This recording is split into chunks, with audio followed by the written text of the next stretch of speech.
আমাদের পেন ড্রাইভের size ৩২ GB, ২৮ GB plus ফাঁকা আছে।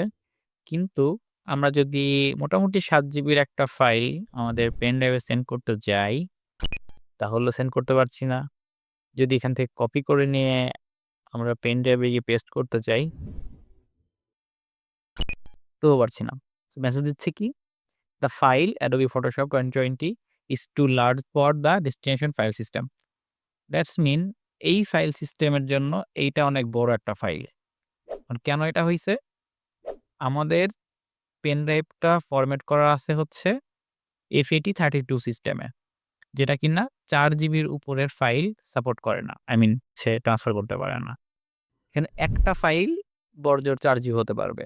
তার বেশি হইলেই ও সেন্ড করতে পারবে না।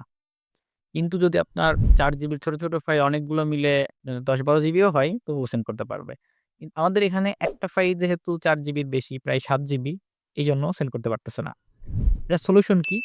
এটার সলিউশন হচ্ছে আমাদের এই পেন ড্রাইভটা আবার ফরম্যাট করতে হবে এবং এখানে FAT32 থেকে আমরা এখান থেকে NTFS ক্লিক করব এবং এখান থেকে ডিফল্ট সিলেক্ট করে রাখবো। এখন যদি আমি এখানে স্টার্ট দেই, তাহলে আমাদের এই পেন ড্রাইভে যত ডাটা ছিল সব ডাটা ইরেজ হয়ে যাবে। ওকে, ফরম্যাট কমপ্লিট। এখন যদি আমরা আমাদের ফাইলটা সেন্ড করি, ইয়াহ! সেন্ড হচ্ছে। Problem solve. ভিডিওটির মাধ্যমে যদি আপনার এতটুকু হেল্প করতে পারি, তবে একটি লাইক দিবেন, যেটা আমার নেক্সট ভিডিও বানাতে মোটিভেট করবে। আপনার মতামত এবং পরামর্শ অবশ্যই আমাকে জানাবেন। And if you want our next video, please hit on the subscribe button. সবাই ভালো থাকবেন। আল্লাহ হাফেজ।